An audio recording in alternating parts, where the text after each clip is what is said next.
అదరకొట్టే కారం రంగు రుచి ఆచి కారం పొడి. రాయలసీమ పోరాటాలకు చిరునామా, కానీ ఈ పోరాటాల టైమింగ్ పైనే ఇప్పుడు ప్రశ్నలు మెదులుతున్నాయి. టీడీపీ అధికారంలో ఉన్నప్పుడే రాయలసీమ ఉద్యమ నాయకులు రోడ్డెక్కుతుండడం, కాంగ్రెస్ వైసీపీ పాలనలో మాత్రం నోరెత్తకపోవడంపై తీవ్ర విమర్శలు వినిపిస్తున్నాయి. ఎన్టీఆర్ కాలం నుంచి మొదలైన సదరు ఉద్యమాల వెనుక నిజంగా ప్రజల ప్రయోజనాలున్నాయా లేక రాజకీయ లక్ష్యాలేనా? రాయలసీమ వెనుకబాటుతనం కొత్త విషయం కాదు. నీటి కొరత, పరిశ్రమలలేమి, వలసలు, ఏ ప్రభుత్వంలోనైనా సమస్యలు అలాగే ఉన్నాయి. కానీ ఉద్యమాల జోరు మాత్రం అధికార పార్టీని బట్టి మారుతున్నట్టు కనిపిస్తోంది. రాయలసీమ హక్కులు, సమస్యల గురించి మాట్లాడే స్వయం ప్రకటిత మేధావులు, నాయకులు ఎందుకో కొంతకాలం విశ్రాంతి తీసుకుంటారు. తమకు అవసరమైనప్పుడు లేక వేరే వారికి అవసరమైనప్పుడు మాత్రమే బయటకు వస్తారా అన్న అనుమానాలు వ్యక్తమవుతున్నాయి. 2019 నుంచి 2024 వరకు సైలెంట్ గా ఉన్న వీరు ఇప్పుడు పోరాటానికి సిద్ధం కావాలంటున్నారు. దీనికి తోడు విదేశాలలో సైతం రాయలసీమకు అన్యాయం జరిగిపోతుందనే ప్రచారం మొదలుపెట్టారు. 1983లో ఎన్టీఆర్ ముఖ్యమంత్రి అయిన తర్వాతే రాయలసీమలో ఉద్యమాల పేరు పెద్దగా వినిపించడం మొదలైంది. టీడీపీ అధికారంలో ఉన్నప్పుడు మాత్రమే సీమకు అన్యాయం అనే నినాదాలు ఊపందుకుంటున్నాయి. అయితే కాంగ్రెస్ పార్టీ సుదీర్ఘ పాలనలో సీమకు జరిగిన న్యాయం ఏంటో మాత్రం ఆ స్వయం ప్రకటిత మేధావులు చెప్పారు. వాస్తవానికి కాంగ్రెస్ ఎలాకాలో అంటే టీడీపీ ఆవిర్భావానికి ముందు రాయలసీమలో కృష్ణా జలాల వినియోగం పూర్తి స్థాయిలో ఉండేది కాదు. ఎన్టీఆర్ అంకురార్పణ చేయించిన తెలుగు గంగ వల్లే కర్నూలు, కడప, చిత్తూరు జిల్లాలో సాగు పెరిగిందనేది వాస్తవం. తిరుపతి సమగ్ర అభివృద్ధి సైతం ఎన్టీఆర్ హయాంలోనే ప్రారంభమైంది. ముఖ్యంగా స్విమ్స్, బర్డ్స్ లాంటి ఆసుపత్రులు, పద్మావతి మహిళా యూనివర్సిటీ ఏర్పాటుతో పాటు తిరుమలలో అనేక సంస్కరణలు ఆయన చేపట్టారు. దాంతో పాటు ద్రవిడ యూనివర్సిటీ కుప్పంలో రావడానికి కూడా ఆయనే కారణం.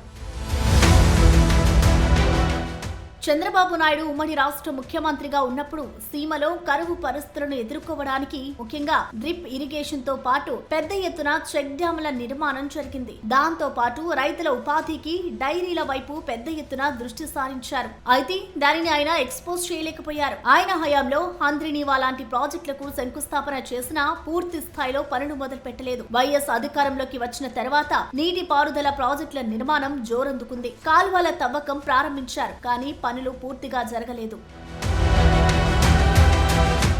ప్రస్తుతం 3 జిల్లాలకు వరద ప్రసాదినిగా మారిన హంద్రినీవా మొదటి దశ పనులను యుద్ధ ప్రాతిపాదికగా పూర్తి చేసి నీటిని పారించిన సీఎం మాత్రం కిరణ్ కుమార్ రెడ్డి. ఆయన శ్రీశైలం బ్యాక్ వాటర్ ను మాల్యాల నుంచి అనంతపురం జిల్లా జీడిపల్లి వరకు తీసుకొచ్చారు. అయితే తర్వాత దశ పనులను మాత్రం చంద్రబాబు నాయుడు విభజిత రాష్ట్ర సీఎం గా బాధ్యతలు తీసుకున్న తర్వాత వేగవంతం చేయించారు. అయితే కుప్పం వరకు కాలువల నిర్మాణం చేయించారు. జీడిపల్లి నుంచి అనంతపురం, చిత్తూరు జిల్లాల వరకు జలాలు తీసుకొచ్చారు. అయితే 2019లో అధికారంలోకి వచ్చిన జగన్ మాత్రం సీమ నీటి ప్రయోజనాలను పెద్దగా పట్టించుకోలేదు.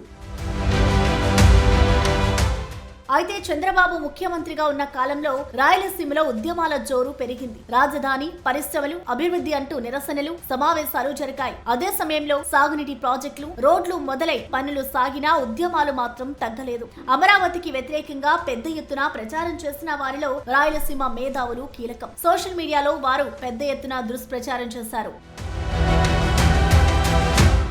ముఖ్యంగా కర్నూలు జిల్లాకు చెందిన నాయకులు, చిత్తూరు జిల్లా వారు కీలక పాత్ర వహించారు. అదే ఉద్యమకారులు జగన్ అధికారంలోకి వచ్చిన తర్వాత సైలెంట్ అయ్యారు. ఎక్కడా నోరు మెదపలేదు. చివరకు ట్యాంకర్ల ద్వారా నీటిని తెప్పించి జగన్ కుప్పంకు నీరు వదిలానని హడావుడి చేసినప్పుడు కూడా కనీసం నోరు మెదపలేదు. అలాంటి వారు సోషల్ మీడియాలో కవితా సంకలనాలపై చర్చల్లో పాల్గొనేవారనే అపవాదు ఉంది. మరోవైపు ప్రాజెక్టుల పేరుతో రైతులకు అన్యాయం జరిగినప్పుడు కనీసం స్పందించలేదనే విమర్శలు ఉన్నాయి.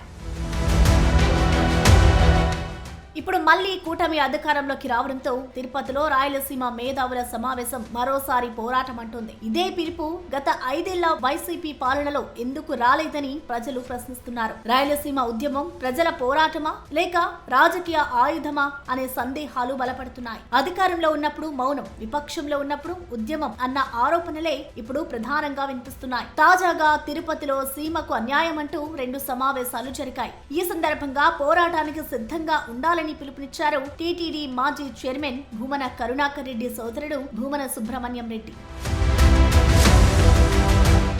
భూమన సుబ్రహ్మణ్యం రెడ్డితో పాటు సమావేశంలో పాల్గొన్న వారంతా వైసీపీ అనుకూలవాదులేనట. అయితే వారి హడావుడిని మాత్రం అధికార పక్షాలు పట్టించుకోవడం లేదు. రాయలసీమకు కావాల్సింది పార్టీలకు అతీతమైన నిజమైన అభివృద్ధి. కానీ ఉద్యమాలే రాజకీయాలకి లోబడిపోతే ప్రజల సమస్యలు మళ్లీ వెనకబడతాయన్న ఆందోళన వ్యక్తమవుతోంది.